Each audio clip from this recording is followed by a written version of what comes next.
Glad to have Adam Candy with us, as Jeff is out here hanging as well at the Battleborn Broadcast Studios. It's Battleborn Injury Lawyers on a Wednesday. Their number's 570-9000. Ari is back in our Findlay Toyota Studios.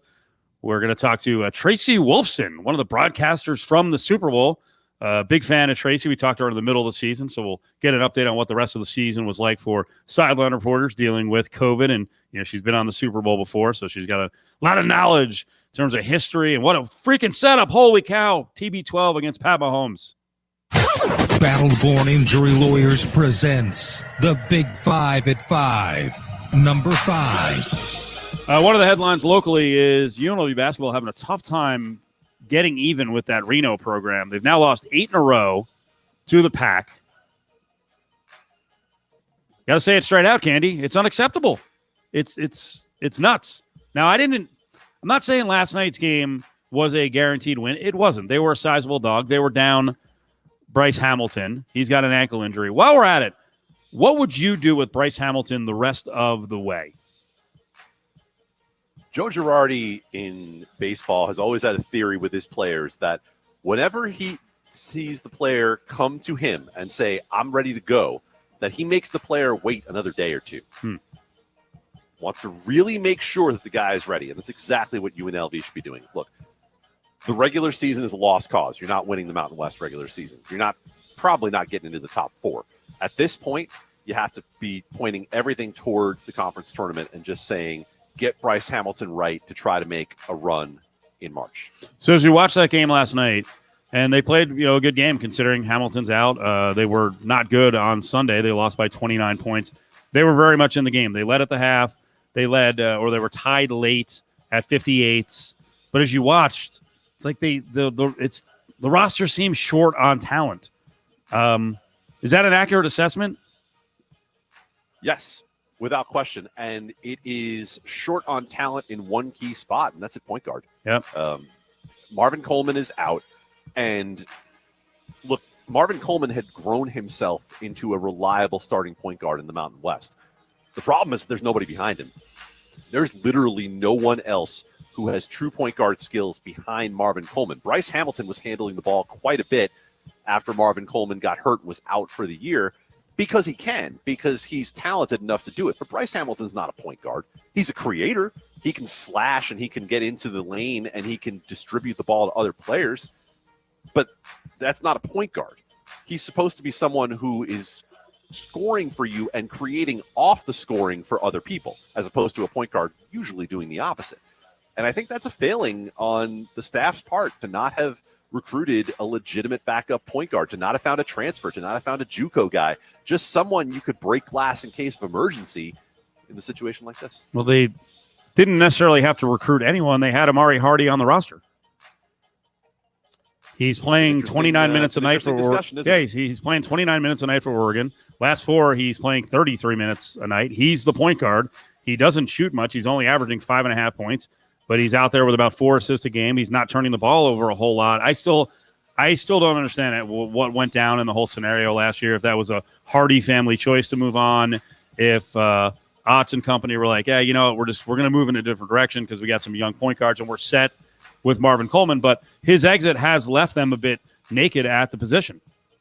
It has. I will push back a little and say that I don't think Amari Hardy is the same type of point guard that I would be talking about. The shot selection was never the strongest. But if you're just talking about, hey, I want a creator here, I want someone who can get to the basket, yeah, Amari Hardy obviously can. And I think Dana Altman has changed his role significantly with this Oregon team. He's surrounded by more talent. He doesn't have to try to do everything. Right. He took it on his shoulders to do too much at UNLV, and he's not doing that at Oregon. The other thing to examine, too, is the freshman and sophomore classes. Let's not talk about what programs in the Mountain West Conference, including UNLV, have brought in terms of transfers. There was a lot of responsibility heaped on David Jenkins, high expectations. But if you start looking around the league at freshmen and sophomores on these rosters, look at some of the other programs. Colorado State's outstanding. So they're building around Isaiah Stevens, Tanji, David Roddy. They're freshmen and sophomores. Utah State's got the Bairstow kid, 2 freshman point guards in Wooster and Ashworth. San Diego State now has Keith Dinwiddie and Lamont Butler. They're getting some minutes. Boise State, I think, when people saw Max Rice Leon's son on the team. It's like, yeah, he's going to be good. He's a pretty solid player, and so is Ray J. Dennis. We just watched Reno the other day with their sophomores and freshmen, Meeks and Foster and Milling, and then even Wyoming with Kenny Foster and Graham Ike, who just started to play. Marcus Williams, a freshman who's averaging 17 a game. Marble. When you start to look around the league, it's like, hey, the Rebel program can come on. Well, these other programs are not going away. They've got good building blocks in the freshman and sophomore classes. And let's not drag UNLV entirely when it comes to that. I think Nick Blake's going to be a very good player for this team. It's no just doubt that when you look at where the need is for this team, there was an immediate need after Mitru Long was gone to have more than just a reliable point guard. They had what they believed to be a reliable point guard in Marvin Coleman. TJ Otzelberger's been clear about what he thought Marvin Coleman could do for this team. But in year 2, when it was supposed to be this program taking a step forward off what was a strong finish in the 2019-20 season, it's a little bit negligent not to have depth at that position. I'm glad you mentioned Blake because he'll probably be an all-freshman or a member of the all-freshman team in the Mountain West Conference. He was selected as the freshman of the year in the preseason, so he's been good. Yap is more developmental because he's about a half a year younger than normally would be in this class. And again, I will mention Utah State. Wooster's really good. I think he's our point guard. He's 6'3", 200 pounds, like a 2-star at Montana. He's really good. I think he's going to be a great building block for a program that is already, in line to continue a hell of a lot of success. Craig Smith has been, really, really effective in his first 3 years. And I'm going to also number 4. Keep going. Yeah, just to add one thing to the Donovan Yap discussion. I worked that kid's games in high school, and he makes me look like the Incredible Hulk. Like the young man is just younger and needs to get into the weight room, get into the strength program, and be ready for the kind of pounding that comes with Division I college basketball. Number 4. Brett Favre has somehow made it into multiple spots in our Big Five. First one, I don't think he's doing this just for effect. Maybe he gets it. Maybe this is something great for the media branding of Brett Favre. He thinks that Jacksonville should pass on Trevor Lawrence. This was something he said to TMZ. He thinks that the number 1 pick should be Devonta Smith and that the Jets will indeed get Trevor Lawrence. For me, that's scary. I would be happy for a second as a Jets fan to get Lawrence, and then I would have a heart attack and die. Is that going to happen? Not the dying part. The Lawrence to the Jets. Devonta Smith won. Yeah, I mean, you're pretty much in control of that last part. So I'll ask Am I? Brett Favre what he thinks Devonta Smith brings that Trevor Lawrence doesn't, because oh my God. Look, I was the one on this show who was sitting here as a Devonta Smith stan and saying that I think he should be the first wide receiver drafted. But not at number 1. Not when there's a franchise quarterback on the board. Brett, defend your own people. Stick to the tribe, man. It's weird, man. It's very weird. Keep going. Number 3. Here's Brett Favre, number 2 entry into our Big Five. Brett Favre speaking to Yahoo Sports. By the way, I know he does a show for Sirius XM. Today, I wonder if Sirius is like, what is going on, Brett? Come on, say all the stuff on your show. Brett Favre on Deshaun Watson, and Watson desiring to have a say in personnel and such. Favre says you get paid a ton of money to do a certain job, and just do it. Let the chips fall where they may. I think we make he's saying players in general. I think we make too much money to voice an opinion, but I'm not saying he's wrong. Again, I think it's a different day and time, and it'll be interesting, blah, blah, blah, blah, blah, blah, blah. Is Brett Favre already looking at the sun and going, kids these days, Deshaun Watson these days? Do you agree with this that, hey, we make a ton of money, we should have no say? No, we're humans. We always get a say. And if we're wrong or we're overruled, then so be it. But to not speak up would be ridiculous and would take the humanity out of the whole thing. But let me also ask Brett Favre, first of all, you said, would he be, old man yelling at clouds? I think the problem is he's been staring into the sun too damn long, because this is a guy who forced his way out of Green Bay. Did he not? Did he not force his way to the New York Jets? Did he not do a version of the same thing that he's dragging Deshaun Watson for? Yes. That's the worst part. This is actually worse than Charles Barkley talking about NBA players today chasing rings. You'll remember Charles Barkley went from the Sixers because they weren't good enough to the Suns, and then a final last-ditch effort to join up and form a big three with the Rockets. And yet he rips guys all the time now, like Kevin Durant. Like, Chuck, you did the same thing. And for Brett Favre to say it's different these days, it's not. You wanted say in what was going on. And now you're like, these kids, Deshaun Watson, we shouldn't have us. Come on. By the way, within this, I doubt this was the goal. But that can be, if you just cut out some of the stuff about Deshaun, direct references, that could really be about Aaron Rodgers. Right? Hey, A-Rod doesn't deserve to have a say. Number 2. Weird stuff yesterday, man. Weird stuff. We know the Raiders want to upgrade all over that defense. There's been connections.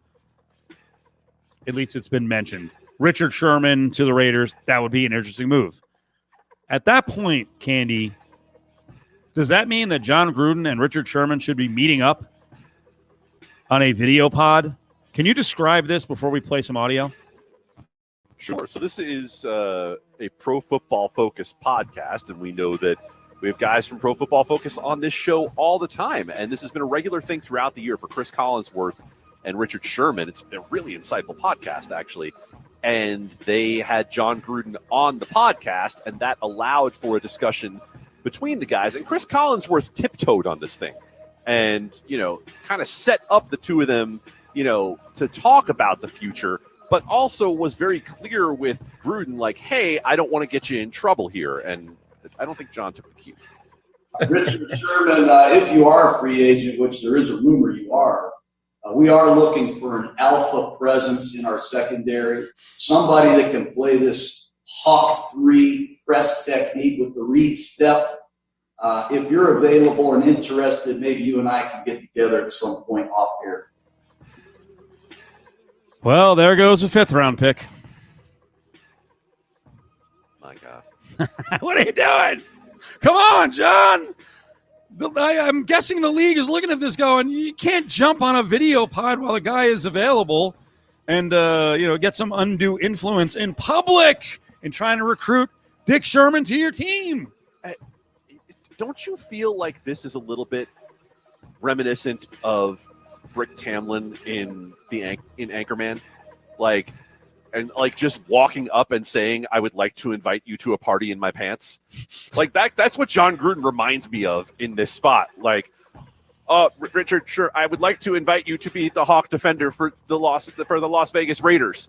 And they're like, hey, dude, there are way more subtle ways of doing that. Like, you can't do that, right? Like, that HR, Brick, or the league, John, are going to come crashing down on you. Like, I have to question how intelligent of an individual you are if that's ultimately what you're trying to accomplish. Damn, Candy, man of 1,000 voices. You got New York guy, as you did Dr. the Fouch earlier. Hey, the Fouch. Now you're doing Brick from Anchorman.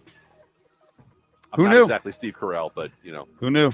There you go. My pop culture references from 20 Candy's years ago. variety show coming up sometime on the Strip when things open back up. You got a bright future. Thank you, sir. Number 1. Does Derek Carr have a bright future, as he could be dealt for 2 number 1s and be away from the Las Vegas Raiders and possibly go to a franchise that wins a little more? A story yesterday from one Vinny B over on Raider Nation Radio, 9:20 a.m. And the story, of course, is for his primary employer, and that is the RJ. This story got so many legs of its own, and I saw Vinny today tweeting with people like, I didn't say that. That's not what was written. I didn't say that. That wasn't written. It's not a bad thing, though, is it? That people ran with the story and got the RJ a lot of clicks. But, yeah, if you read the story, all it said was there was interest around the league that, teams may want to trade for Derek Carr, called him a hot commodity. And then there were a lot of he could draw, 2 first-round picks. This could be part of the mix to get Deshaun Watson to the Raiders. Could. Are we mad at Vinny for writing this, or we get mad at the rest of, some of the media, and especially the non-traditional media, repurposing things, weaning their own conclusion from the story, and then it blows up into something that it really wasn't intended to be in the first place? We spent a lot of time earlier this week talking about sources and who the sources are and who you should rely upon to tell a story. And ultimately, this isn't all that different than the Vic Tafur situation, right? Like, you're talking about anonymous sources who have told you something that you find reliable enough to report. And so Vinny's got sources who tell him that there's interest in Derek Carr around the league. Probably not any different to report that in that form than the way that the Nelson Aguilar story came out. Now, ultimately, that was confirmed in talking to Max Crosby later. We know that the speech in the locker room was a very real thing and a very out of the ordinary thing. But when it comes to Vinny reporting it, no. What's the issue? If he and his editors think that story should go, then that story should go. It's a question of how you take that and go with it. It's a question of what you turn it into. Do you turn it into Jon Gruden and Derek Carr are fractured? Do you turn it into Derek Carr wants out? If you turned into any one of those things, then yeah, you've gone too far. I thought some of the best conversation on Twitter on Vinny's account, and good job with the story. There were lots of tweeters, especially Raiders fans, who were like, dude, you better watch out for the Carr family. One guy, Ray, says the Carr family is coming for you. Vinny, watch out, which I find really funny. We don't know the sources on this story. What if it came from Camp Carr? You think Derek Carr would be livid that the story was written? These things happen, folks. You don't exactly know the sources. As Candy said just a couple minutes ago, does Carr want out? Does Gruden want Carr out? Maybe Derek Carr does want to go to a different organization. Maybe he is interested in going to the Colts, who appear to be a little further along, getting to the Super Bowl than the Raiders are right now. Is that believable? That, Camp Carr could be behind this and this is something they want? By the way, it also, if you're a quarterback who feels like he's constantly maligned and disrespected, and he said that, right? Derek Carr has said that. This is a nice story for him, isn't it? 2 first-round picks. Damn, Derek Carr's good. If Derek Carr goes for 2 first-round picks, I will be stunned. A first and a third, maybe? 2 first-round picks. Khalil Mack didn't get 2 first-round picks. He got 2 firsts with you having to send a second back the other way. Derek Carr is a very good quarterback, but let's not get it twisted here. Unless it's a Jared Goff kind of trade where there's another contract coming back the other direction and you have to try to make up value. But look, to your question, is it unreasonable to think this could have been leaked? Could the phone call have come from inside the house here? Yeah, it could have. And if you're a reporter and you write a story that is based on anonymous sources, then you have to take what comes with that. And what comes with that is speculation of, hey, maybe it could have come from there, right? But to report it as anything else, then that's not terribly responsible. And by the way, Steve, I don't know how many people are following with us right now on our video stream, but we've got a very special guest in-house, don't we? Yes. Our favorite producer from the past. No, I can't even say that. I will offend somebody. Yeah, good old Chrissy. Young Chrissy. No, sorry. I'm putting my foot in my mouth. Well, Chrissy's on the stream. By the way, we do go live every once in a while. You'll generally hear Bill O'Reilly with a sounder giving you the heads up that we're doing it live. We're doing it live, but at least 2 or 3 times a show we go live, and then you can talk to us directly, comment earlier. There are actually a bunch of comments. I missed these earlier. Oh, why do I look so skinny? From Chrissy. Oh, I missed that one. That's nice. That's nice. Also, a holy S. Is that Ari smiling? He didn't look like a hostage for just 1 second. All right. There you go. So all that goodness is on our videos. Check it out at Steve Cofield, at ESPN Las Vegas, at LV Sports Network, Cofield and Company. You can hear us. You can watch us. It's giving you everything you need from 2 to 6. It's the Big Five at 5